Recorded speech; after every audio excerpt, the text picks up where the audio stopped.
awaklah antah nak mencintai republik kolanya tu. Tapi kadang-kadang awak diserang tak jalih tadi, dirugikan taruh awak dengan statement itu kan. Ciri-ciri paham radikal itu dua, lancar bahasa Arab, apa habis Quran. Ketika ambo pertama kali menjelik video tu, entah bayang dek kepala ambo apa, berarti nabi radikal maya coba.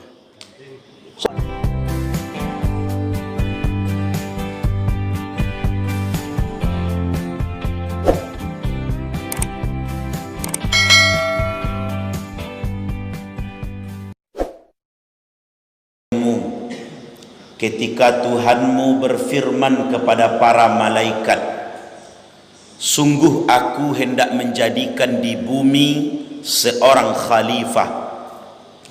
Maka para malaikat itu menjawab, apakah engkau hendak menjadikan di bumi itu orang-orang yang akan membuat kerusakan dan pertumpahan darah? Sedangkan ada kami yang setia dan senantiasa bertasbih serta memujimu. Allah kemudian menjawab, sesungguhnya aku lebih mengetahui apa-apa yang tidak kalian ketahui. Quran surah Al-Baqarah ayat 30. Wa qala an-nabiy sallallahu alaihi wasallam, "Law ta'lamu ma fihima la atauhuma walau habwan." Seandainya kalian tahu besarnya kandungan pada 2 rakaat solat subuh itu, pasti engkau akan mendatanginya sekalipun harus merangkak. Hadis sahih diriwayatkan oleh Imam Muslim. Wa qala an-nabiy sallallahu alaihi wasallam fi hadisin ukhra, Nabi sallallahu alaihi wasallam bersabda dalam hadis yang lain, Allahumma barik li ummati fi bukuriha. Ya Allah, berikanlah keberkahan kepada umatku di setiap paginya.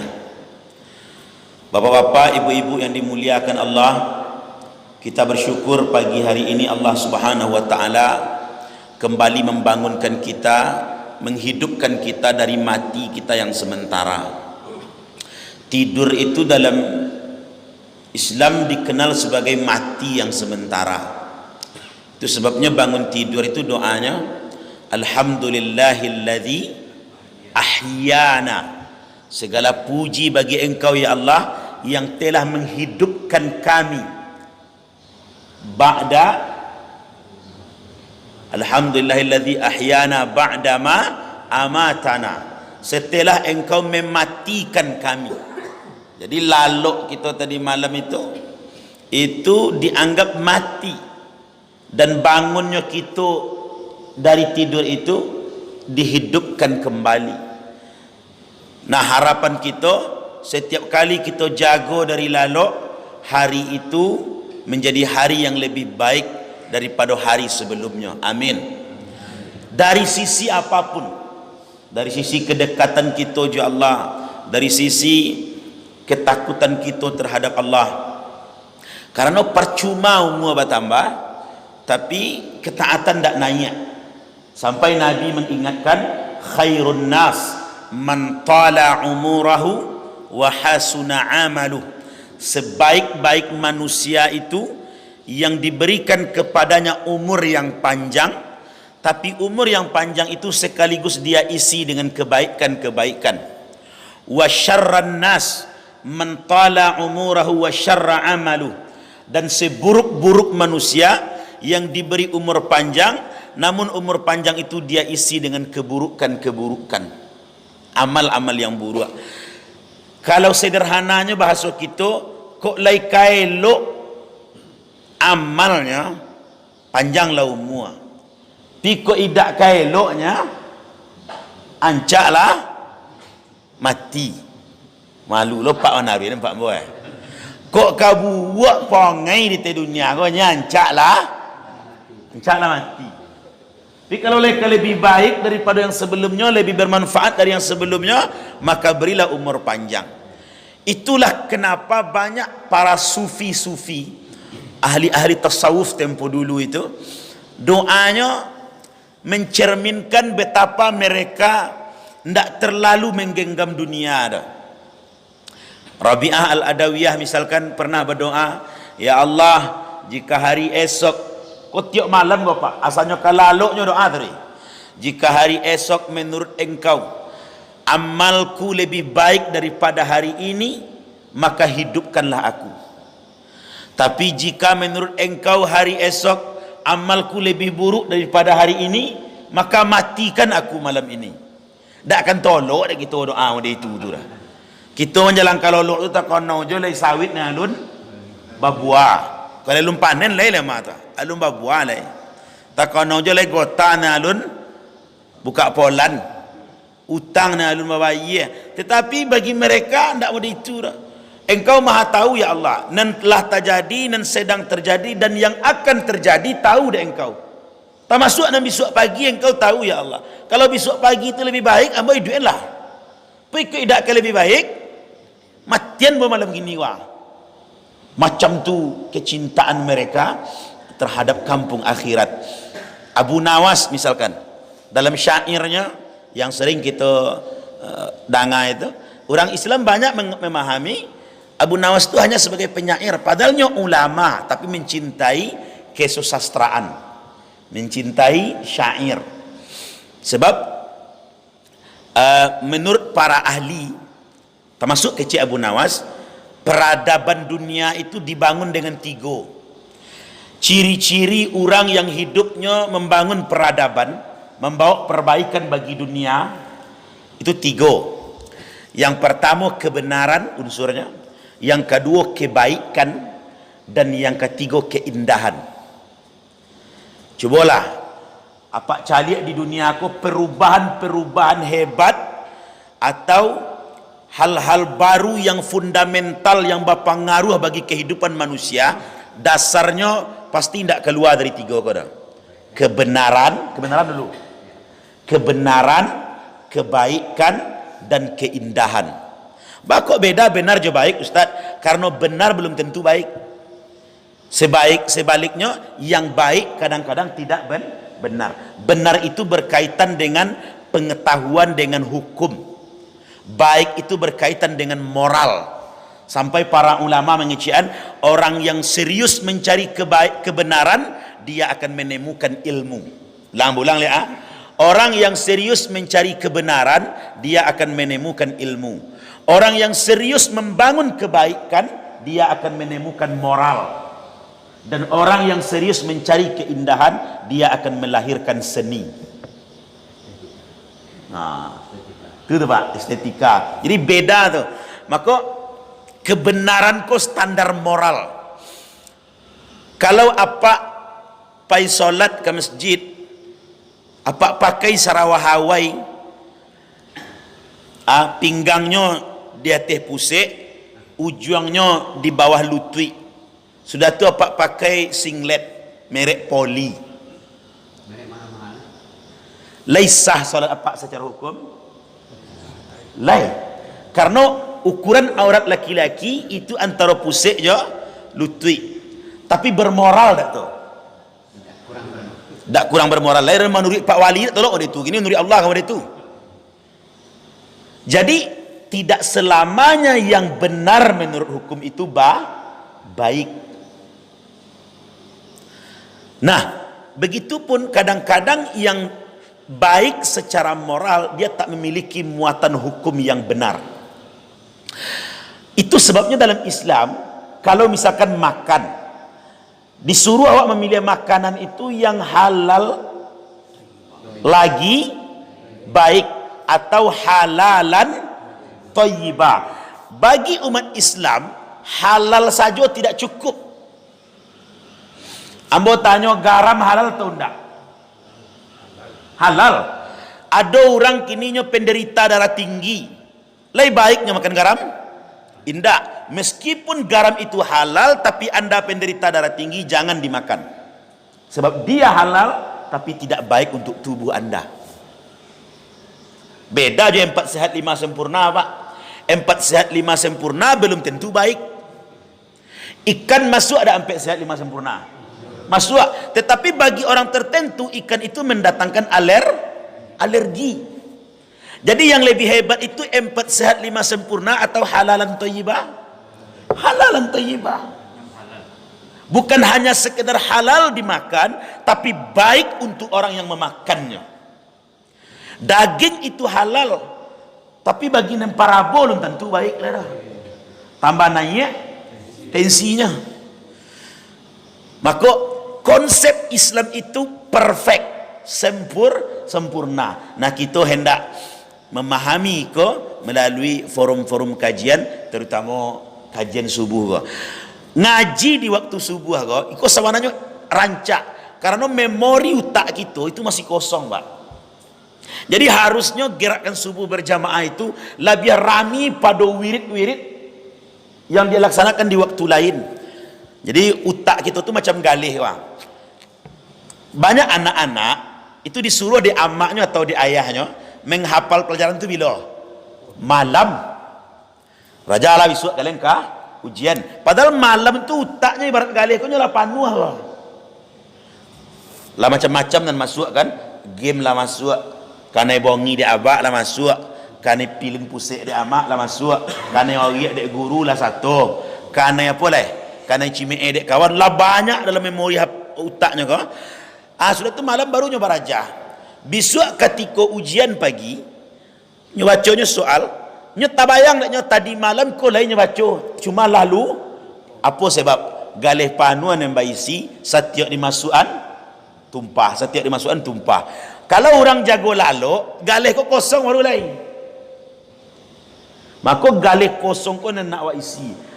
Kalau ingin menghafal Al-Quran, kau bagi apa-apa yang ingin menghafal ayat, tak ibu-ibu usahawan apa pagi. No, pagi itu bagus untuk menghafal. Nah, kini kita akan membahas surah Al-Baqarah ayat 30 yang ambo baca tadi. Ayat ini iko banyak yang lalu atau banyak yang serius gini kok? Dah, subuh aku gak payah membeda ni Pak. Dah joli kadang tu.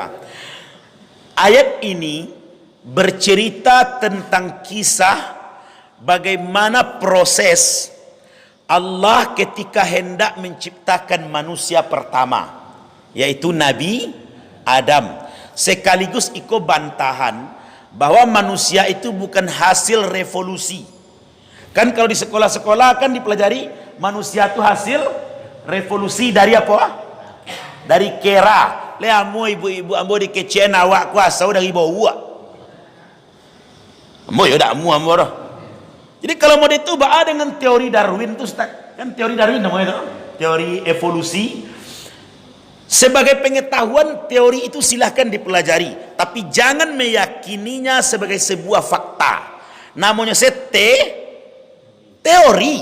Teori itu kalau kecil orang kini maybe yes, maybe no. Bisa yo, bisa indak. Tapi kalau fakta itu ndak bisa yo bisa indak, ada pasti yo nya. Ustaz Dodi itu kuli koliang fakta atau teori? Jangan dia itu mana Pak. Sebab bisa dicari itu nem fakta. Tapi kalau teori itu bisa benar bisa salah. Pernyataan manusia berasal dari kera itu bukan fakta, tetapi teori, namanya teori evolusi. Maka sampai hari kini kalau kita bali buku-buku sejarah, itu agak umum setiap pelajaran begini dah. Pernah ada buku fakta evolusi dah. Yang ada hanya teori evolusi Darwin. Nah, kalau ada di siku guru-guru sejarah yang masih bersikukuh mengecekan, iyo Ustaz, manusia tu evolusi dari kera, struktur tubuhnya kok berubah karena tampek tinggalnya berubah-ubah. Kan model itu dalam sejarah tuh. Bagi yang masih yakin manusia berasal dari kera, ambo agih 2 pertanyaan dan tolong diselesaikan. Pertanyaan pertama, kalau memang manusia itu berasal daripada kera, karena nomaden namanya, nomaden itu berpindah-pindah. Dulu tinggalnya di gua-gua sehingga jalannya merungkuk. Kemudian mulai pindah ke hutan, mulai tagak, dan akhirnya terbangunlah bangunan tubuhnya macam manusia kini kok. Kalau itu alasannya, manusia itu berubah dari kera karena faktor alamnya sampai tinggalnya berubah. Pertanyaan pertama, mengapa kok ada jo bau sampai hari kini? Apa kok kera di zaman Darwin sana berubah?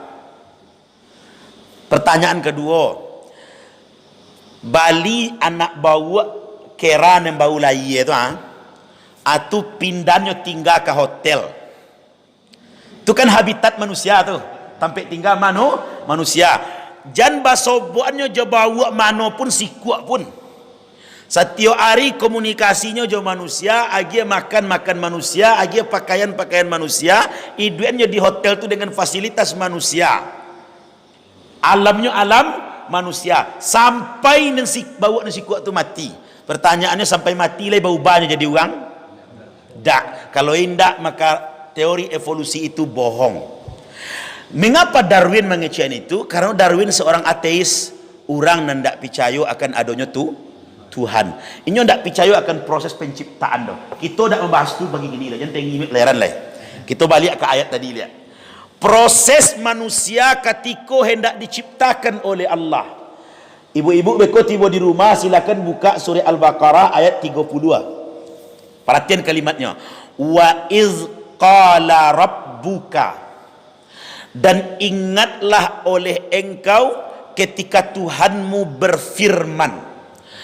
Kalau ada ayat dalam Al-Quran dimulai dengan kata iz, alif baris bawah kemudian zal mati, itu maknanya bukan sekedar ingat, tapi renungkanlah olehmu. Kecuali kalau zanya idui wa iza, itu artinya apabila atau ketika. Tapi kalau zalnya mati wa iz, dan renungkanlah olehmu, itu maknanya tuh, makna hakikatnya. Apa yang disuruh renungkan di Allah? Qala rabbuka lil malaikati, ketika Tuhanmu berfirman kepada para malaikat. Ini beda penempatannya Pak. Qala itu artinya berkata, tapi kalau Allah yang berkata itu istilahnya apa? Firman. Kalau Nabi yang berkata sabda. Kalau raja yang berkata titah. Kalau Ustaz Rodi yang berkata yang ngecek tu lah nya. Nah ada istilah-istilah lain doh. Mak beda tu. Jadi kalau awak ngecekan Allah kecek Allah itu kurang takzim, kurang mengagungkan firman Allah. Allah berfirman sebut. Dan Allah berkata. Karena berkata itu sifat manusia. Jangan sifatkan sifat manusia kepada Allah. Makanya ahlu sunnah wal jamaah tidak sepakat menafsirkan yadullah fauqa aidihim. Mohon maaf kok, kalau kawan-kawan salafi nyo menafsirkan tangan Allah itu memang tangan Allah. Nyo tidak mau merubah-rubah maknanya. Pokoknya tangan Allah ya tangan Allah. Pokoknya Allah punya tangan tapi jangan dibayangkan bentuknya. Itu kecil mereka. Tapi kalau akidah Asy'ariyah, ahlu sunnah wal jamaah, tangan Allah itu ditakwil, maknanya kekuasaan. Sebab bertangan itu sifatnya makhluk. Jangan sifatkan Allah kepada sifat. Kalau sama Allah jawab, di mana letaknya lam yakul lahu kufuwan ahad. Dia tidak setara dengan apapun. Maka Allah pun tidak bisa dikeciannya batampik dah. Jadi ditanyanya di mana Allah? Kok banyak nampak mau di YouTube? Di mana Allah? Di mana Allah? Kece Imam Asy'ari, la yuqalu aina liman khalaqa aina. Jangan engkau tanyakan di mana kepada Dia yang menciptakan di mana itu. Kau ulang lihat. Di mana kau siapa yang menciptakan? Allah. Ini wak tanyaan Allah di mana? Kalau ada jawabannya Allah di mana, berarti sebelum di mana itu ada di mananya. Itu kajinya. Maka tidak perlu itu dipertanyakan doh. Di mana Allah? Tapi kan Ar-Rahmanu 'alal 'arsy istawa. Allah itu tinggi bersemayam di atas aras. Buktinya dia teh kece sebagian pendapat. Awak berdoa menengadah kalangi. Oh, bukan berarti karena awak menengadah ke langit bukan berarti Allah disabut di langit. Apa kok berarti awak solat menghadap Kaabah berarti Tuhan di Kaabah? Biarlah itu menjadi problematikanya Allah, karena inyo walam yakul lahu kufuwan, inyo tidak setara dengan apapun. Laisa kamislihi syai'un, dia tidak sama dengan sesuatu apapun. Oleh karena itu, tidak penting dakwah di manonya itu dah. Yang penting dakwah awak lah jadi hambanya atau tidak. Kau sibuk dia membahas di mana Allah, di mana Allah. Sementara Allah tidak ditaati dah. Masa haji kau kosong. Tadanga azan langkang batu domino, kancang pada azan tu. Kaji tak tanggung di mana Allah tu diang. Di bawah dek kawan kau saji lapak, kau saji apa solat pak. Jangan membawa dalam sembahyang Allah lain. Di mana Allah tu diang. Sedangkan dia apa ni leobe Allah di mana le dapat tuwi Allah ada. Itu kan sudahnya lah. Maka Allah tidak boleh disifati dengan sifat makhluk. Biarlah Allah dengan sifatnya sendiri. Laisa kamislihi syai'un. Dia tidak sama, dia tidak setara dengan sesuatu apapun. Okey, kita tinggal masalah itu. Ketika Allah berfirman kepada para malaikat, firman Allah ke malaikat, inni ja'ilun fil ardi khalifah. Sesungguhnya aku hendak menjadikan di bumi seorang khalifah. Jadi diumumkan oleh Allah ketika manusia ko baru rencana baru. Ibu-ibu, alun diciptakan ibu lah, alun diciptakan manusia lah, baru rencana nak diciptakan baru lah diumumkan di Allah ke malaikat. Kepada manusia, alun diciptakan lah, tapi diumumkan. Kalau ada pengumuman dari Pak Wali, apa-apa ibu-ibu, barasianlah rumah, barasianlah pekarangan rumah, sobok bisu, itu berarti ada non penting. Mungkin Kapolda, yang ketiba, mungkin gubernur, sekurang-kurangnya bupati. Kalau Allah mengumumkan kepada seluruh malaikat tentang sesuatu, itu menunjukkan bahwa yang diumumkan kau penting. Apa yang diumumkan di Allah? Ambo akan menciptakan manusia untuk khalifah di bumi. Diumumkan di depan seluruh malaikat. Mulai hari kini jadi kecian jo awak ko rendah lai. Aduh acok mau dengar orang cik dekat. Awak ko dak malaikat dah. Pernah dengar itu, Pak? Seakan-akan malaikat itu lebih tinggi dan awak ko hina. Awak kan dak malaikat dah. Itu salah tu. Awak ko lebih mulia dari malaikat tu. Lebih mulia dari malaikat tu. Sehingga diumumkan di Allah kepada para malaikat. Sampai ada di Facebook, di Twitter, di Instagram tu membuat status, awak ku apalah cuma sarok-sarok kuaci. Tuhan memuliakan inyo menghina dirinya surang. Manusia itu mulia. Allah langsung mengecek dalam Quran, walaqad karramna bani Adam. Sungguh kami muliakan anak cucu keturunan Adam. Dalam ayat yang lain, laqad khalaqnal insana fi ahsani taqwim. Sungguh kami ciptakan manusia itu dalam bentuk penciptaan terbaik, baik zahirnya maupun batinnya. Ahsan itu artinya terbaik. Kalau hasan itu artinya baik. Tapi kalau ahsan itu yang terbaik. Nak ada itu dah. Fadil itu utama. Kalau afdal paling utama. Nak ada itu dah. Karim mulia, akram yang termulia. Nak ada itu lain. Kabir besar, akbar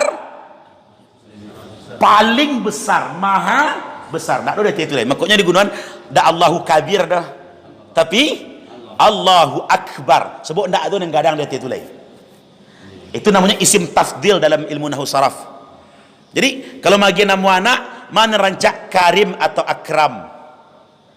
Akram yang termulia. Mana rancak fadil atau afdal? Rancak afdal. Tapi kadang kan awak ragu lah. Dia gena afdal kok kira nama dak seafdal tu dohnya. Nah, jadi manusia kok ahsani takwim, makhluk dengan sistem penciptaan ciptaan yang terbaik dari sisi apapun, zahir batinnya. Zahirnya saya dulu, coba Pak cek sekali-sekali tagak di muka kaco tu ambo agak acok dulu, makin inilah jarangnya tagak ambo di muka kaco itu mau cari bantu apa tu ya Allah, ya maha hebat engkau ya Allah. Mau dekom mana Bapak apa ini gagah-gagah kau tak pandai bersyukur ya Allah, sungguh luar biasa engkau ya Allah. Cari ya mata aja mata ayam mana nama gagah gagah lah kita. Dua mata kita bersinar di muka, diletakkan di depan wajah. Kalau ayam di mana matanya? Cek kidah kanan, cek kidah. Pi ada lo keuntungannya mata ayam tu Pak, nyu barang jalan tak perlu cek cali ada tak, langsung nampaknya kalinya tak. Di nan malengong kiri kanan menyu orang tak jadi ayam, pula jadi ayam. Pakailah mata ayam, mata kita indah. Cuba renungan sabanta jadilah. Andai mata ko je iduang batu ka tampeknya, iduang nang di ate mata di bawah apa manuak kira-kira. Itu baru dari sisi wajah tu Pak. Ada sisi yang lain le tu. Sungguh luar biasa indah. Maka manusia ini makhluk terbaik dan Allah meminta anda banyak-banyak kawar. Syukur, taatinya. Syukuri nikmatnya, taatinya. Macam habis salat kita ucapkan terima kasih ya Allah, terima kasih ya Allah, sesering mungkin. Nah, balik ke ayat tadi. Ketika Allah berfirman ke malaikat, aku akan jadikan di bumi seorang khalifah. Anehnya waktu itu malaikat kok protesnya, komplainnya. Jadi alun dijadian awak malaikat lahir ebonya kecik malaikat kau, ataj'alu fiha may yufsidu fiha wa yasfiku dima. Ya Allah, untuk apa lagi kau jadikan manusia tu besoknya akan sibuk berbuat kerusakan dan pertumpahan darah. Tak jadi tak gini? Ia buat kerusakan kerja manusia kau. Sungai nan jonia kalau kau orang gila orang tambang ngombak. Sungai nan jonia kau hutan nan lebat gundul deknya apa lagi? Bumi yang indah kuah bolong deknya dek mencari batu bara jome nyerusak bumi kita. Lalu mereka membuat pertumpahan darah. Palestin, Yordania, Suriah, Libanon, kita cari hari-hari kini baparang saya taruh kerajaan. Orang saling bunuh di sana dan di sini. Tahu enggak apa Ibu? Bandingan angka pembunuhan di Amerika dengan di Saudi. Kok hebatnya hukum Islam Dalam Islam kan kalau mencuri potong tangan. Kalau membunuh qisas, dibunuh halah. Sehingga itu mampu menekan angka kriminal. Satu hari di Amerika pembunuhan itu berbanding dengan 4 tahun di Saudi. Itu tidak kecil ambur. Indonesia termasuk gawat sebenarnya. 1 minggu di Indonesia itu berbanding dengan 4 tahun di Saudi. Jadi angka Amerika itu lebih tinggi angka pembunuhnya pada awak. Hati-hati ya, semakin maju suatu negara tapi tidak ada agamanya itu kriminalnya makin tinggi. Di Jepang Pak, itu malah dilegalkan bunuh diri. Kalau ada orang tidak sanggup hidup lah tidak taluk aja beban duit kalau itu nak bunuh diri. Itu ada beberapa lembaga swasta yang menyiapkan alat untuk bunuh diri. Semacam kursi setrum gua duduk situ tili itu. Makin tinggi kemajuannya, kalau tidak ada agama makin tinggi stresnya. Angka perceraian di Korea itu kan anak-anak muda banyak mengidolakan artis-artis Korea. Mengapa film Korea itu bentuknya romantis rancak? Mereka ingin mewujudkan mode itu idealnya hidup, tapi fakta dalam kehidupan mereka tidak baso. Film itu kan hasil imajinasi, hasil rekayasa pikiran. Nyo mencari laki-laki kok kejam menangani padusi, kekerasan dalam rumah tangga, nyetangani anaknya, nyetangani bininya. Padahal idealnya laki-laki itu romantis penyayang. Dek karena itu tidak ada dalam kehidupannya nyobuat film mode itu. Paham tak maksudnya? Yang ngecek orang Korea itu apa-apa lah. Mengeceknya togyang mana kan? Hapung hap, shiny hap, cek kan? Padahal yang ngecek biasa lah, tapi bentuk orang bongi je. Jadi dan angka perceraiannya tinggi loh Pak Ibu. Korea itu. Operasi plastik, orang dan merubah wajahnya, itu di dunia paling tinggi itu Korea Selatan. Hampir 80% baik laki-lakinya maupun parusinya itu melakukan operasi plastik, operasi wajah. Dia apa tuh? Mereka tak puas jo bantuannya ketika lahir dah. Awak kok pesek lah, awak timur je pesek dia bangga awak je pesek tu. Kok kau liang awak timur lah, kau liang awak tu nyata. Anyo dak dah, nyo sibuk ada operasi plastik je. Maka agama itu dibutuhkan sebagai guidance, sebagai penuntun manusia agar hidupnya terarah. Nah Allah Subhanahu wa taala ketika nak menciptakan manusia, itulah nyo protes dek malaikat. Jangan buat lah ya Allah, nyo besok buat kerusakan, nyo besok membuat pertumpahan darah di permukaan bumi. Kini pertanyaannya, dari mana malaikat kau tahu bahwa manusia itu akan mode itu? Padahal nyo belum dicipta dah. Baru rencana barunya. Kalau bahasa awak akan mode kau sok tahu. Alun dicipta manusia di Allah, lalu kecil malaikat, janganlah ya Allah, besoknya buat kerusakan, besoknya menumpahkan darah. Dari mana nya tahu? Deklah ada makhluk serupa sebelumnya yang diciptakan di Allah lebih tua dari manusia, namanya jin. Apa? Jadi jin itulah ada Pak, dan jin itu sama je awak. Jin je manusia tu tak ada bedanya do kecuali cieknya. Awak zahir punya tubuh kasar, sementara jin indah. Jin itu makan, minum, berhidup, berkeluarga, bersuami, beristri, punya anak, punya nafsu, dan mereka punya agama. Sama jawab. Ada yang kafir, ada yang Islam. Jin itu sama jawabnya. Maka tak perlu takut je jin dah. Kadang kan Ustaz, laki mau pembongi Ustaz, tolong ruqyah cik. Mungkin banyak jin. Bukan, kadang manusia tu malah mau dia jin lo pongai tu. Jin kau ni kena salah terus. Dan ibu lo jelek jin kau dan tadi tu dua macam memang laki kau tu ni pembongi je kan. Nanti tu dua jin je. Jin tu sama jawabnya. Jadi kalau ditanya mana yang lebih tua, jin atau manusia? Jin. Dan jin itu kerajo dua tadinya, membuat kerusakan, membuat pertumpahan darah. Ketika manusia hendak dicipta kecil malaikat, Allah jangan buat lelai nyo sama besok jo jin kau mah membuat kerusakan, membuat pertumpahan darah. Itu sebabnya dalam Al-Quran kalau disabui jin je manusia itu selalu diduluan jin. Bacalah ayat apapun dalam Al-Quran, tetap jin dulu baru manusia, menunjukkan inyo tua pada awak. Jadi mana senior jin tahu awak? Senior jin. Laqad apa? Wa ma khalaqtul jinna wal insa. Tidak aku ciptakan jin dan manusia illa liya'budun, kecuali untuk beribadah kepadaku. Ayat lain, alladzi yuwaswisu fi sudurin nas minal jinnati wan nas. Jin dan manusia. Ayat tentang surga dengan neraka, walaqad zara'na li jahannama katsiran minal jinni wal insi. Sungguh akan kami isi neraka jahanam itu isinya jin je manusia.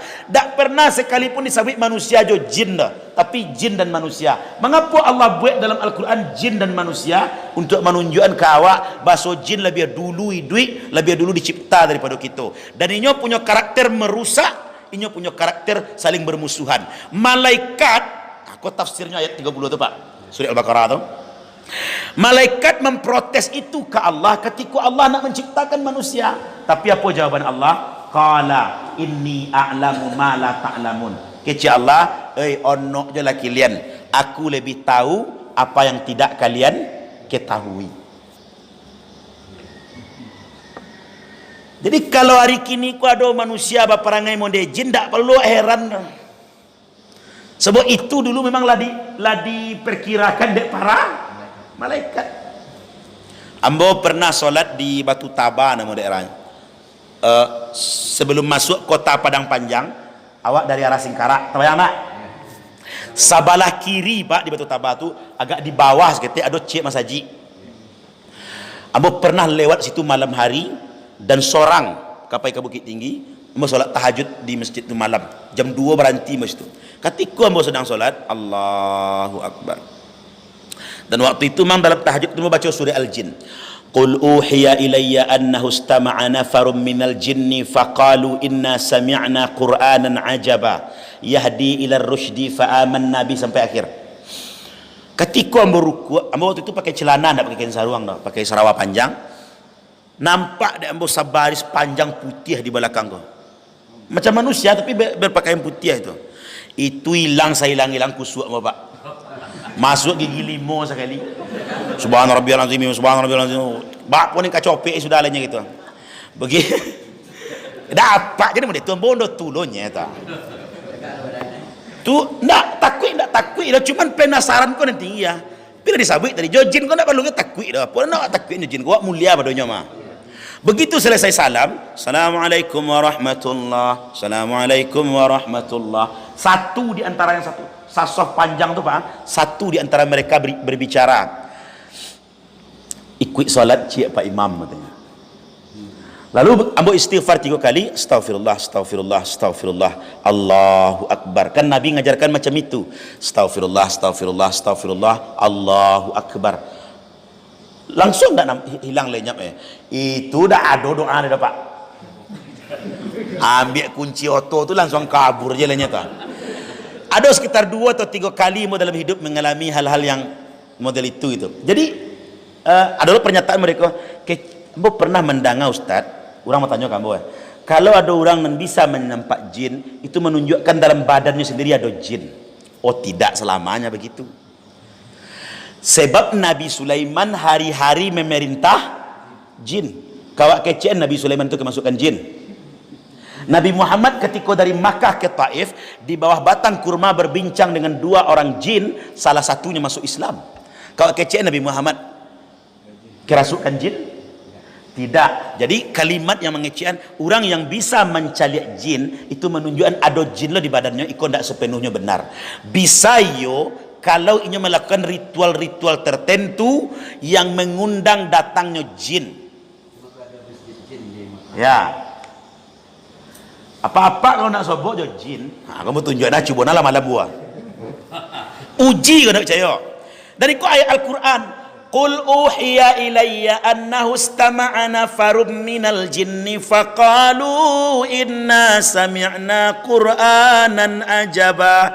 Katakanlah wahai Muhammad, kata Allah, sungguh telah aku wahyukan kepada engkau Al-Quran yang sangat luar biasa. Para jin akan berkata, ini adalah Al-Quran bacaan yang sangat menakjubkan. Tak pilih jinnya muslim atau kafir dah. Pokoknya kalau mendengar bacaan Al-Quran, jin itu akan takjub. Maka kalau ingin jin datang, apa baca surah Al-Jin tu sacuk-acuknya.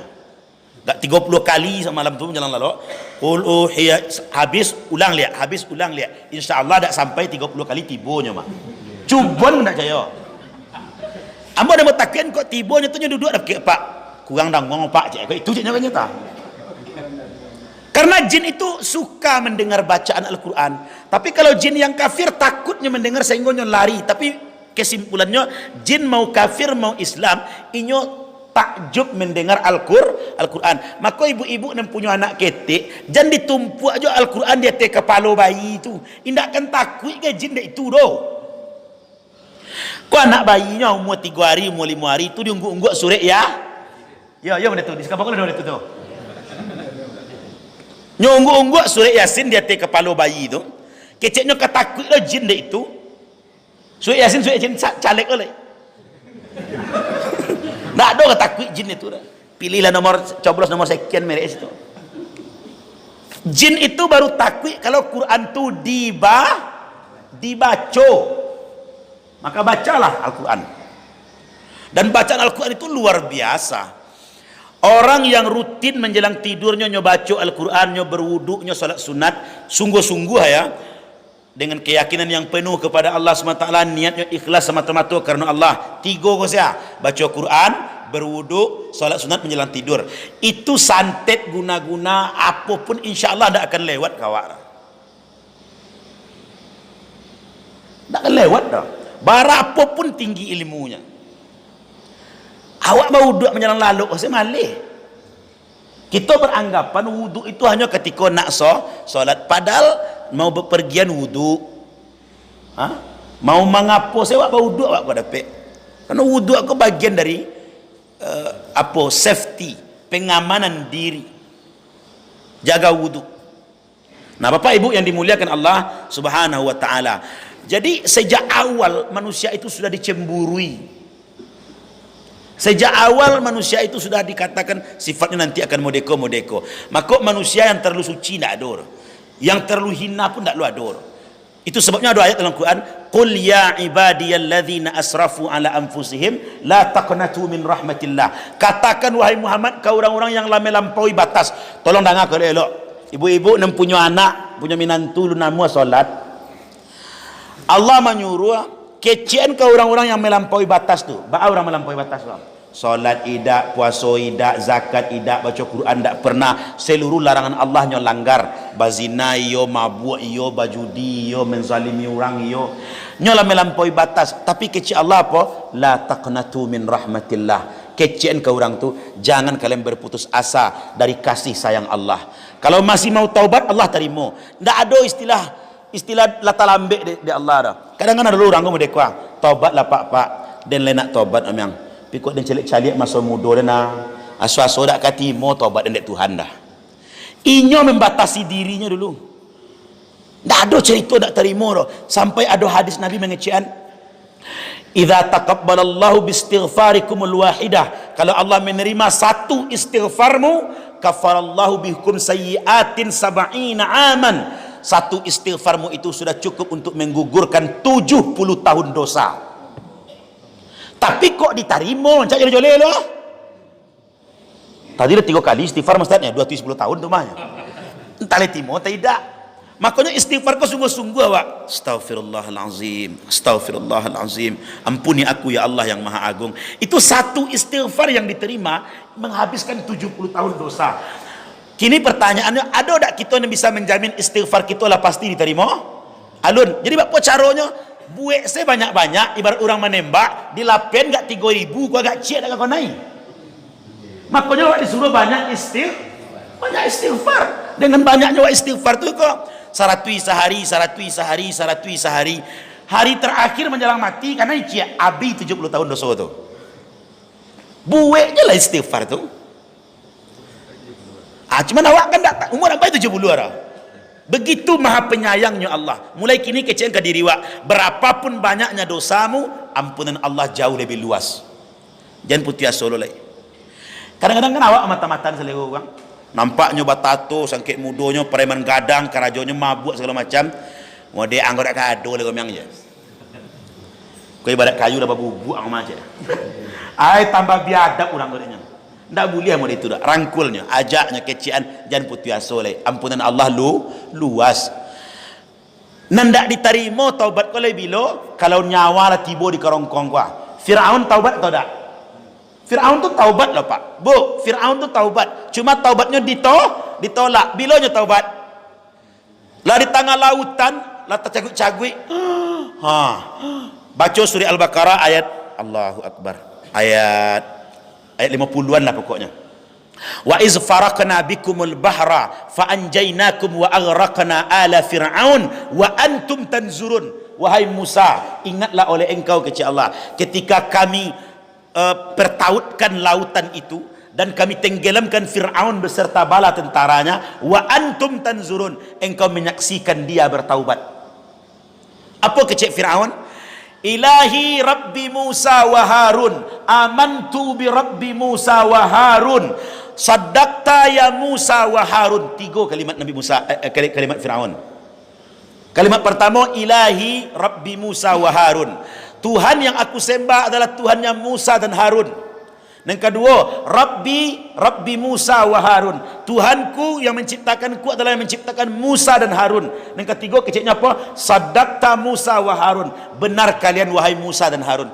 Bertaubat Firaun tu. Tapi kecil Allah apa? Nasi lah jadi bubur. You are too late bahasa kampung buat. Ang latalambe, tak bisa lah taubat. Firaun pun taubat pak. Abu Jahal pun taubat ya. Abu Jahal pun. Jadi sebenarnya biswa awak akan dipaksa taubat oleh sakaratul maut. Saya orang. Lah tiba saat-saat itu tu lah tabayang tu. Lah tabayang nencoki-coki dia kojo kan. Tapi ketika itu taubat tak diterima oleh, maka mumpung pintu taubat masih terbuka, ayo taubat. istighfar banyak-banyak, solat sunat banyak-banyak. Mumpung masih ada waktu, terima cia. InsyaAllah Allah lah gugurkan dosa. Bapak Ibu yang dimuliakan Allah, Fir'aun tu lah mode itu biadabnya. Indah ada manusia dari manusia pertama Nabi Adam sampai hari kiamat besok yang lebih sadis dari Fir'aun. Bapa sadis Fir'aun tu? Allah ceritakan dalam Al-Quran, yuzabbihuna abna'akum, mereka menyembelih anak-anak laki-lakimu. Bukan sekedar dibunuh apa, disembelih. Le ada jo padusi yang sedang hamil dikawal di tentara Fir'aun. Begitu anaknya lahir langsung diranggui dan disembelih, digorok lehernya Pak. Diagian kepada harimau dan singo di taman bunga-bunga Fir'aun tu. Jadi kerajaannya tu punya sama Taman Raya Bogor misalnya. Ada kebun binatang mininya. Itu serigala-serigala Fir'aun tu dia makan jo bayi-bayi itu. Kejamnya. Wa yastahyuna nisaakum, dan mereka membiarkan hidup anak-anak perempuanmu. Nan padusinya paliaro, nan laki-laki nyo sembelih, nyo bunuh. Iko kejam Fir'aun beda jo orang jahiliyah. Orang jahiliyah nan padusi dibunuh, nan laki-laki dielu-elukan. Kalau Fir'aun nan laki-laki disembelih, nan padusi diduan. Kemudian nan padusi ko dipelihara di istana, sekali setahun diadakan kontes kecantikan, pemilihan wanita tercantik di istana, nanti dicemplungkan ke Sungai Nil kalau Sungai Nil ko Karyang. Jadi pemilihan sekali setahun wanita tercantik dan terpintar di zaman Fir'aun itu yang berlanjut sampai hari kini, sampai ada pemilihan Miss Indonesia, Miss Universe, Uda Uni, Abang None dan segala macam tuh. Iya. Kadang-kadang kalau pikir-pikir mah, Amba pernah nulis di Facebook tuh. Cek pemilihan Uda Uni kok ndak ada uno orang cuma.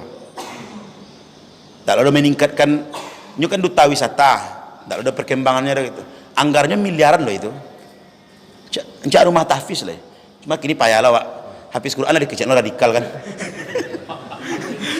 Iyalah bayo negara Wak kau Hafiz Quran. Ciri-ciri paham radikal itu dua cek. Lancar bahasa Arab. Apa hafiz Quran. Ketika ambo pertama kali menjelik video tu ni entah bayang dek kepala ambo apa. Baik dia ada selalu sebut orang. Jangan cari-cari ambo delik Pak kan ambo. Pokoknya ada yang ngecek model itu gitu. Sudah tu ketikanya ngecek itu tu yang pertama tekan ada ambo. Berarti Nabi radikal maya aja ambo. Sebab Nabi kedua-duanya ada tu deknya. Nabi lancar tak bahasa Arab. Wah Arabnya mah. Lele hafal Quran Nabi. Jadi kadang-kadang kalau kecek orang Minang tu tak tertagun kok kabakato tak mangap. Lama. Ini tahun politik. Karena ilo wah. Kau monti ni mau saya kau. Ada taria Nemanuri kan, kecean ceramah GSB itu dah ada pernah bahas politik. Oh biasa agama saja. Karena Quran kan masalah agama. Jadi Bapak Ibu yang dimuliakan Allah, ayo taubat Pak. Kita perbaiki, karena kita kok makhluk termulia. Mudah-mudahan mulia di dunia, mulia juga di akhirat. Amin ya rabbal